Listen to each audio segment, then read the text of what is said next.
അധ്യായം 57. എന്താണ് നല്ലത് എന്ന് തോന്നിയിട്ടുണ്ടോ എപ്പോഴെങ്കിലും? നമ്മൾ പലപ്പോഴും നമ്മൾക്ക് നല്ലത് എന്ന് തോന്നുന്നതാണ് തിരഞ്ഞെടുക്കാറുള്ളത്. നമ്മളോട് ഒരാൾ ദേഷ്യത്തോടെ സംസാരിച്ചാൽ, അല്ലെങ്കിൽ നമ്മൾക്ക് എന്തെങ്കിലും ശിക്ഷകൾ തന്നാൽ നമ്മൾ എപ്പോഴെങ്കിലും കരുതാറുണ്ടോ നമ്മുടെ നല്ലതിന് വേണ്ടിയാണെന്ന്? ജീവിതത്തിൽ നേട്ടങ്ങൾ ഉണ്ടാവണമെങ്കിൽ അതിന് പിന്നിൽ ഒത്തിരി കഷ്ടപ്പെടണം എന്ന് എപ്പോഴെങ്കിലും ഓർക്കാറുണ്ടോ?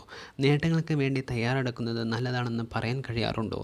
ജീവിതത്തിൽ എന്തെല്ലാം സംഭവിച്ചു എന്നതിലല്ല കാര്യം, എന്തെല്ലാം നല്ല കാര്യങ്ങൾ നമ്മളെക്കൊണ്ട് ചെയ്യാൻ കഴിഞ്ഞു എന്നതിലാണ്.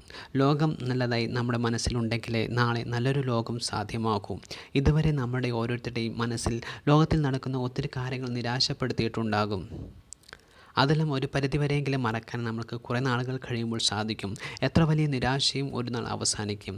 നാളുകളെക്കുറിച്ചുള്ള പ്രതീക്ഷകൾ ഒരിക്കലും അവസാനിക്കുന്നില്ല. എല്ലാവർക്കും നല്ലൊരു നാളെ പ്രതീക്ഷിക്കാം. അതിനെല്ലാവർക്കും കഴിയട്ടെ. നല്ലത് മാത്രം ചിന്തിക്കാൻ കഴിയട്ടെ.